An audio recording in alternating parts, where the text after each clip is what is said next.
लक्ष्मण जी 14 साल नहीं सोए। रामचंद्र जी को जब उनके पिता दशरथ राजपाट सौंपने वाले थे, तभी उनकी दूसरी पत्नी कैकेयी को उनकी दासी मंथरा ने खूब भड़काया।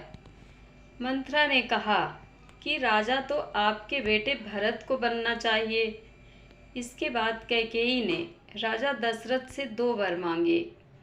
पहला, भरत को गद्दी मिलनी चाहिए और दूसरा, राम को 14 वर्ष तक वन में रहना होगा। राजा दशरथ को अपनी पत्नी के वर पूरे करने पड़े। जब रामचंद्र जी वनवास के लिए अयोध्या से निकले, तब लक्ष्मण जी ने भी उनके साथ जाने की इच्छा जाहिर की। लक्ष्मण के वन जाने की बात सुनकर उनकी पत्नी उर्मिला भी साथ जाने की जिद करने लगी। तब लक्ष्मण अपनी पत्नी उर्मिला को समझाते हैं कि वह अपने बड़े भाई और माँ समान भाभी सीता की सेवा करने के लिए जा रहे हैं। अगर तुम वनवास में साथ चलोगी तो मैं ठीक तरह से सेवा नहीं कर पाऊंगा।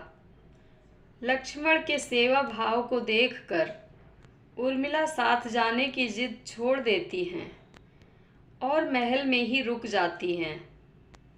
वन में पहुंचकर लक्ष्मण भगवान राम और सीता के लिए एक कुटिया बनाते हैं। जब राम और सीता कुटिया में विश्राम करते थे, तब लक्ष्मण बाहर पहरेदारी करते थे। वनवास के पहले दिन जब लक्ष्मण पहरेदारी कर रहे थे, तब उनके सामने निद्रा देवी प्रकट हुई।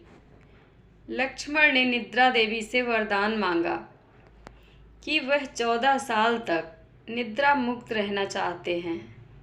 निद्रा देवी ने कहा कि तुम्हारे हिस्से की नींद किसी और को लेनी होगी। लक्ष्मण कहते हैं कि उनके हिस्से की नींद उनकी पत्नी को दे दें। इस कारण लक्ष्मण 14 साल तक नहीं सोए और उनकी पत्नी उर्मिला लगातार 14 वर्ष तक सोती रही। 14 वर्ष बाद जब भगवान राम और माता सीता के साथ जब लक्ष्मण अयोध्या वापस आए, तब नींद की अवस्था में रामचंद्र जी के राज तिलक समारोह में उर्मिला भी उपस्थित थी। यह देखकर लक्ष्मण को हंसी आती है।